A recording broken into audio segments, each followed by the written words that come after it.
بسم اللہ الرحمن الرحیم۔ اب میرے ہاتھ میں اصول تخریج دراسۃ الاسانید ہے، دکتور محمود طحان رحمہ اللہ۔ تو اس کا صفحہ ہے 72۔ پہلے ہم نے شروع میں پشتو زبان میں ابتدا کی، لیکن بہت سے ساتھیوں نے درخواست کی، التجا کی کہ اردو میں ہو جائے تو بہتر ہوگا، تو اس لیے میں بھی چاہتا ہوں کہ اردو میں اس کا ذکر کروں، کبھی کبھی پشتو میں بھی ہوگا تاکہ ہمارے پشتون حضرات بھی اس سے فائدہ اٹھائیں۔ تو اب یہ کتاب ہے میرے پاس، اصول تخریج دراسۃ الاسانید، صفحہ نمبر 72، اور مفتاح الترتیب لاحادیث تاریخ خطیب بغدادی رحمۃ اللہ علیہ نے تاریخ کے اندر جن احادیث کو مرتب کیا ہے اسی پر وہ بحث کرتے ہیں۔ اس کا مؤلف سید احمد بن سید بن محمد سید الصدیق الغماری المغربی ہے۔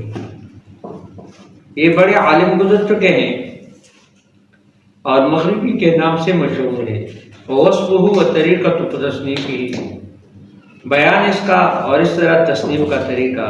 کہتے ہیں الکتاب مہم و نافع جدا، کتاب زیادہ اہمیت کا حامل ہے اور نافع ہے جدا، بہت زیادہ۔ اس فحرص المؤلف بصفحات لا تزيد ولا 90 صفحة جميع الاحادیث الموجودہ فی تاریخ بغداد للخطیب۔ خطیب بغدادی رحمۃ اللہ علیہ کے تاریخ کے اندر احادیث موجودہ جو ہے جن سے انہوں نے استدلال کیا ہے، انہی کے حدیث کا تخریج کیا ہے ابو الفیض احمد بن محمد بن صدیق الغماری نے، جو معروف ہے ابن صدیق کے نام سے، والد کے نام پر۔ اور یہ مدینہ مراکش میں اور جبل الطارق کے سامنے ہے یہ جگہ، اور یہ اس کی وفات قاہرہ میں ہے 1380 میں۔ اس کے لیے بہت سے تصانیف ہے۔ اس کے لیے ایک کتاب علل الجامع صغیر ہے اور شرح مناوی بھی ہے، اور غماری نسبت ہے غمارہ کی طرف، یہ قبیلہ ہے بربر کا۔ بربر وہ علاقہ ہے، جگہ ہے جہاں پر طارق بن زیاد یہ مثال کے طور پر رہ چکے ہیں، اور طارق بن زیاد کا نسبت بھی بربریوں کی طرف ہے۔ بہت سخت قسم کی قوم تھی جس کو عقبہ بن نافع رحمہ اللہ نے علاقے کو عمرو بن عاص رضی اللہ تعالیٰ عنہ فتوحات کے زمانے میں فتح کیا، مراکش کو اور انہی علاقوں۔ تو کہتے ہیں کتاب الکتاب مہم و نافع جدا، بہت زیادہ مہم بھی ہے اور نافع بھی ہے، کیونکہ اس کا فہرست کیا مؤلف نے اتنے صفحات پر کہ جو 90 صفحات سے زیادہ نہیں ہے، 90 صفحات سے اوپر نہیں ہے۔ تمام احادیث موجودہ جو تاریخ بغداد کے اندر ہے اور مطبوع ہے، شائع ہے 14 مجرداً 14 جلدوں میں۔ وتبلغ عدد صفحاته حوالي 7000 صفحة، اور تقریباً اس کے صفحات کا تعداد جو ہے یہ تقریباً 7000 صفحے بنتے ہیں۔ وتظہر اہمیت هذا الفہرست فی ناحیتین، اور اس فہرست کی اہمیت جو ہے دو وجہوں سے یعنی ظاہر ہوتی ہے۔ ان میں سے پہلی وجہ یہ ہے کہ ان الخطیب بغدادی یروی احادیث کثیرۃ فی تاریخی، خطیب بغدادی رحمۃ اللہ علیہ بہت سے احادیث کو روایت کرتے ہیں تاریخ بغداد میں، آدھا بھی ہے، اور بعض غیر مروی ہوتا ہے مصادر سنہ مشہورہ میں۔ سنہ مشہورہ کے مصادر وہ ہے جو ایک محدث اپنے سے مثال کے طور پر شیخ سے شروع کر پیغمبر تک پہنچائے، اس کو مصادر سنہ کہتے ہیں اور اصلیہ بھی کہتے ہیں۔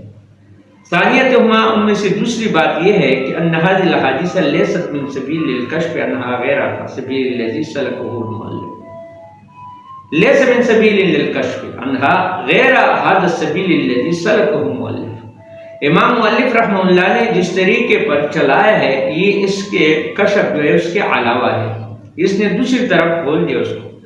لأن هذه الاحاديث لم يلتزم الخطيب في ذكرها اي ترتیب، کیونکہ ان حدیث کے التزام میں خطیب بغدادی نے یہ ترتیب کا لحاظ نہیں کیا ہے۔ فلم یرتب علی الابواب، اس کو خطیب بغدادی نے مرتب نہیں کیا ہے ابواب پر، ولا علی المسانید، نہ مسانید کے ترتیب پر، ولا علی ترتیب آخر، نہ کسی دوسرے ترتیب پر بھی۔ وَإِنَّمَا أَوْرَدَهَا ضِمْنَ التَّرَاجِمِ، ہاں ان حدیثوں کو اس نے تراجم کے ضمن میں لایا ہے، التي هي موضوع الکتاب، وہ تراجم جو موضوع ہے کتاب کا۔ ولا يخفى، مخفی نہ رہے کہ ان موضوع تاریخ الخطیب، کہ موضوع تاریخ خطیب کا انما ہو لتراجم الرجال، رجال کے تراجم کے لیے، احوال کے لیے ہے، لیس لسرد الحوادث التاریخیہ، صرف تاریخی حوادث لکھنے کے لیے نہیں ہے۔ اما طریقہ تصنیفی للفہرس، بہرحال فہرست کا کے لیے اس کا طریقہ فہی کمائلی، اس طرح ہے جس طرح آ رہا ہے۔ انہوں نے کیا کیا؟ لقد قسم الاحادیث الی قسمین، خطیب بغدادی رحمۃ اللہ علیہ نے حدیثوں کو دو قسموں کی طرف تقسیم کیا ہے۔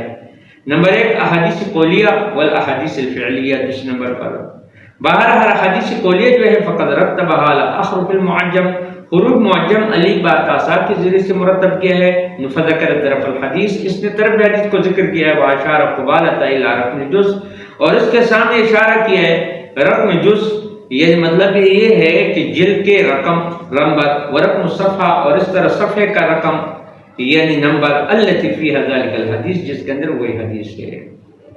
یہ حدیث کے اس کی کتاب کی تعریف ہے۔ وَأَمَّا حدیث الافعال، بہرحال فعلی حدیث جو ہے فرتب علی اسماء الصحابہ، اس کو اسماء صحابہ پر مرتب کیا ہے، ورتب اسماء صحابہ علی حروف المعجم، اور حروف معجم کے طور پر الف باتاسا کے طور پر جس صحابی کے نام میں الف آتے ہیں اور با آتا ہے، ہا آتا ہے، وہ آتا ہے، کاف آتا ہے، اسی ترتیب سے انہوں نے جمع کیا ہے۔ بما فی الکنات، جس کے اندر کنیت بھی ہے۔ ولم یفرد اسماء الصحابیات، لیکن اسماء صحابیات کا نام اکیلا نہیں لایا بفصل خاص، خاص فصل، بلکہ اسی کے ضمن میں لایا ہے۔ ہاں وَإِنَّمَا أَدْخَلَ أَسْمَاءَهُنَّ بَيْنَ أَسْمَاءِ الصَّحَابَةِ، یعنی صحابیات کا نام جو ہے صحابہ کے ناموں کے درمیان داخل کیا ہے، حسب ترتیب اسمائہن، اسماء ترتیب کے لحاظ سے، یعنی جس طرح کے اسماء کا ترتیب ہے اسی اعتبار سے۔ فیذکر اسم صحابی، تو یہ صحابی کا نام ذکر کرتا ہے، ویذکر قبالۃ اسم الموضوع، اور اس کے سامنے موضوع کا یعنی وہ نام لیتے ہیں، الذی یتعلق بالحدیث، جس موضوع کے ساتھ حدیث متعلق ہے، ثم یشیر امامہ، اور پھر اشارہ کرتے ہیں اس کے آگے الی رقم الجزء، یعنی مطلب یہ ہے کہ جلد کا نمبر، وصفہ صفحہ کا ایزن، وزیادت اللہ ما ذکر من الترتیب، اور اس کے اندر ترتیب کے لحاظ سے زیادتی ہے۔ فإن اذا کرر خطیب الحدیث، جب امام خطیب بغدادی حدیث کو مقرر لاتے ہیں، وذکر بعض فی المعاضد، اور ذکر کیا اس کو بعض مواضع میں بغیر لفظ المتداول معروف، جو لفظ معروفہ متداولہ کے لفظ کے ساتھ نہیں ہے، دوسرے الفاظ کے ساتھ ہے، مؤلف یکررہ، مؤلف اس کو دوبارہ ذکر کرتے ہیں، اور ذکر کرتا ہے باعتبار اس حرف کے اولت بھی، جس لفظ سے اس نے لایا ہے، تشریح کر رہا ہے۔ ثم یعیدہ بلفظہ المشہور، پھر اس کا اعادہ کرتا ہے لفظ مشہورہ کے ساتھ، کیونکہ اس نے غیر خصم حروف الاول منہ، باعتبار حرف اول کے، اگر الف ہے الف، با ہے با ہے، کاف ہے کاف۔